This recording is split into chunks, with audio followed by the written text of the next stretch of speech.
ओम नमः परमहंसाय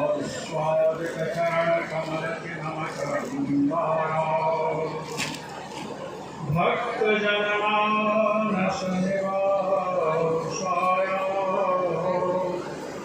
श्रीरामचन्द्राय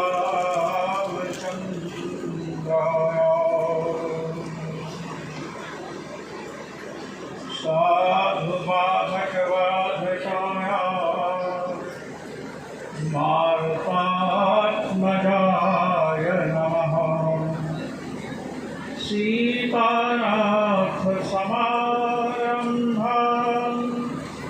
रामानन्दार्यमध्यमाम् अस्मदाचार्यपर्यन्तां वन्दे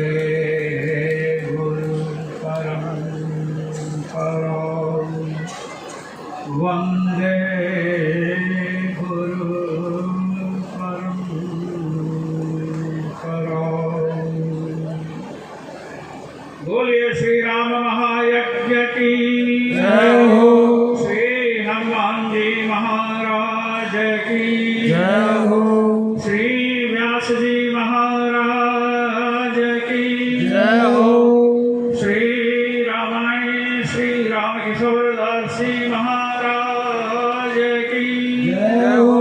श्री हरिशंकर दास जी महाराज की जय हो। जगत गुरु श्री स्वामी रामानंदाचार्य जी महाराज की जय हो। संत भक्त नवागंतुक समाज की जय हो। जय जय श्री सीताराम।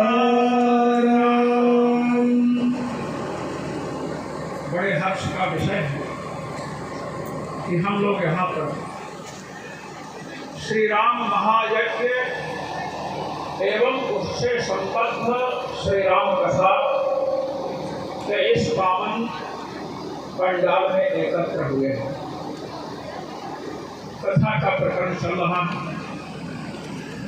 आपने भगवान श्री राम की कथा सुनी। भगवान श्री राम ने अवतार लिया महाराज।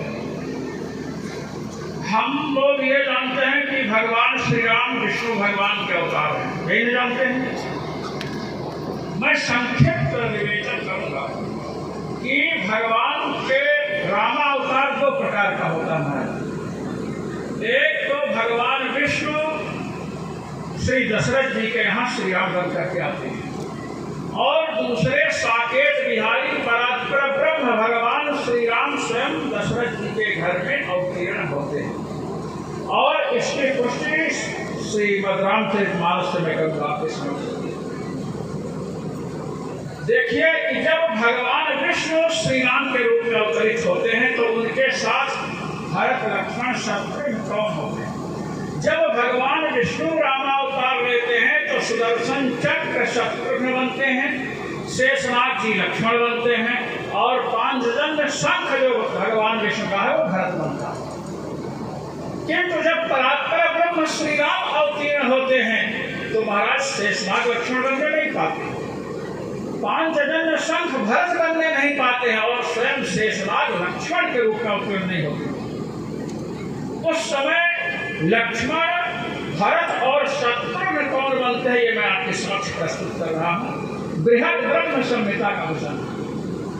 वैकुंठे सस्तु भरतः क्षीराब्धिश्च लक्ष्मणः शत्रुघ्नस्तु स्वयं भूमा राम सेवार्थमागताः। जब परात्पर ब्रह्म साकेत बिहारी सच्चिदानंद लक्षण भगवान श्री राम स्वयं राम रूप में अवतीर्ण होते हैं तो वैकुंठे सस्तु भरतः, वैकुंठ बिहारी चराचर जगत का पालन पोषण करने वाले भगवान विष्णु जो है महाराज भरत जी बनते हैं। वैकुंठे सस्तु भरतः क्षीराब्धिश्च लक्ष्मणः, परात्पर ब्रह्म साकेत बिहारी जब श्री राम रूप में अवतरण होते हैं तो महाराज श्री क्षीराब्धीश, क्षीर सागर में शयन करने वाले भगवान नारायण स्वयं लक्ष्मण शत्रुघ्नस्तु स्वयं हुआ। आप श्रीमद् भागवत महापुराण की कथा करते हैं।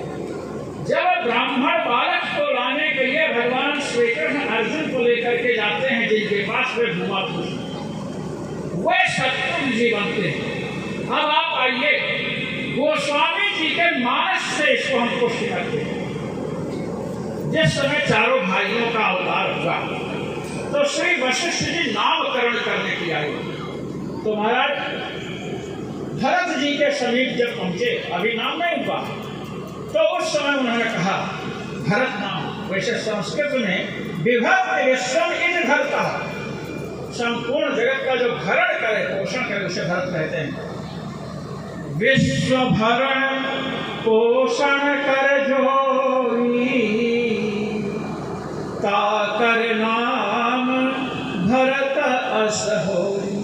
वशिष्ठ विश्व का जो भरण पोषण करते हैं उनका नाम भरत है। विश्व का भरण पोषण महाराज 5 जन्म में सब नहीं करता, भगवान विष्णु करते हैं, इसलिए वैकुंठ भरत।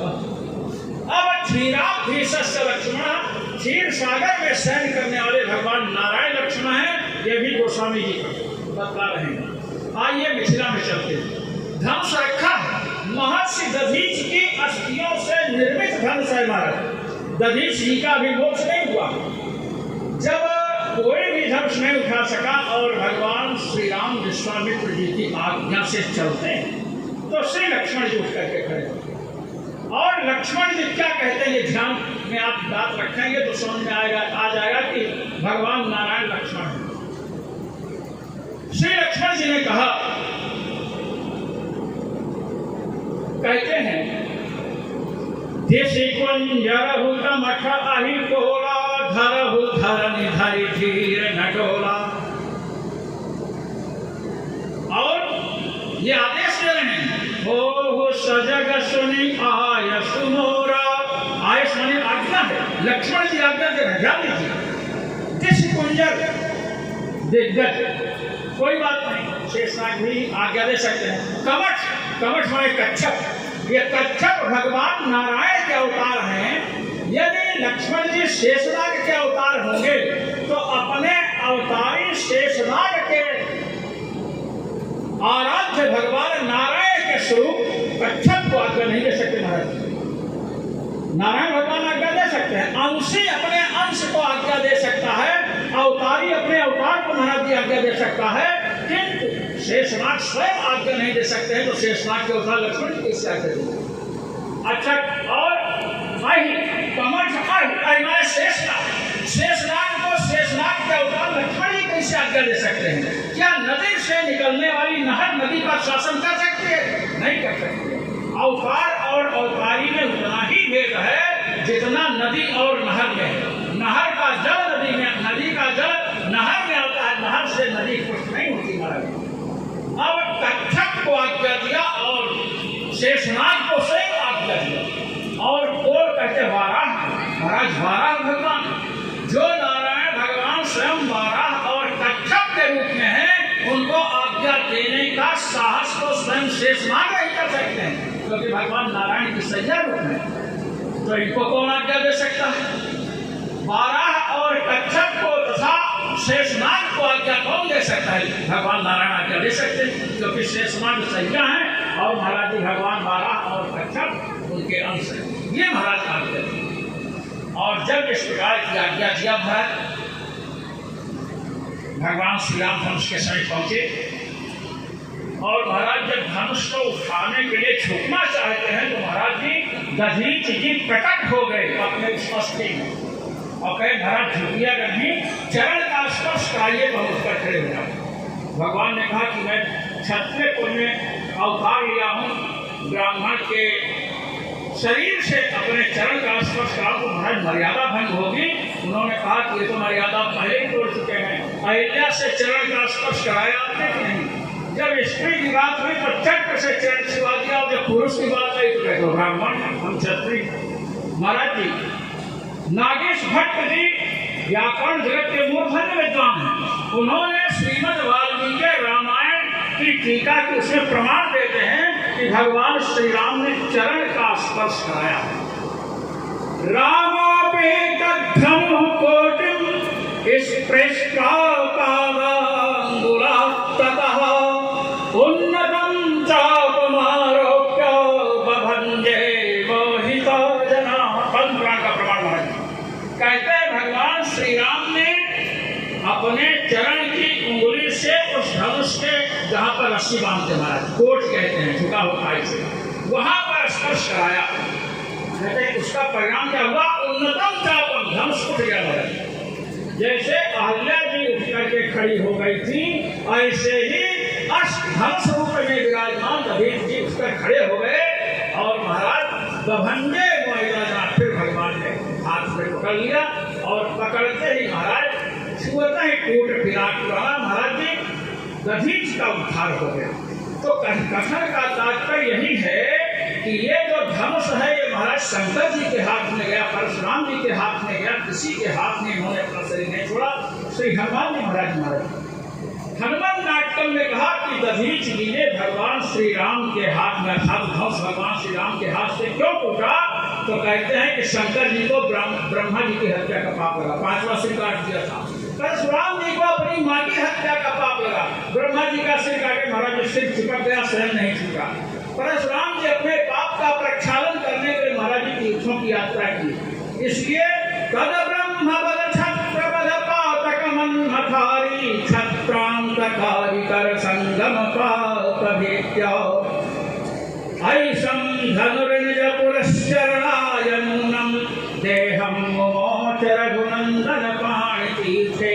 तो दधीच जी भगवान शिव के हाथ से और परशुराम जी के हाथ से डर रहे हैं क्योंकि ये अपने पाप को स्वयं नहीं छुड़ाए, हमको संसार सागर से क्या छुड़ाएंगे। इसलिए देहम मोच रघुनंदन पाणि तीर्थे श्री भगवान श्री राम के कर कमल रूपी तीर्थ में सही छोड़ा।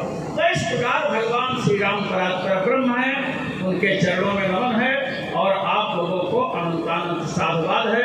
महाराज जी ऐसे ही कार्यक्रम कामय भोले बाबा करते रहें और इससे संपूर्ण जगत का कल्याण हो। इसी के साथ जय श्री राम।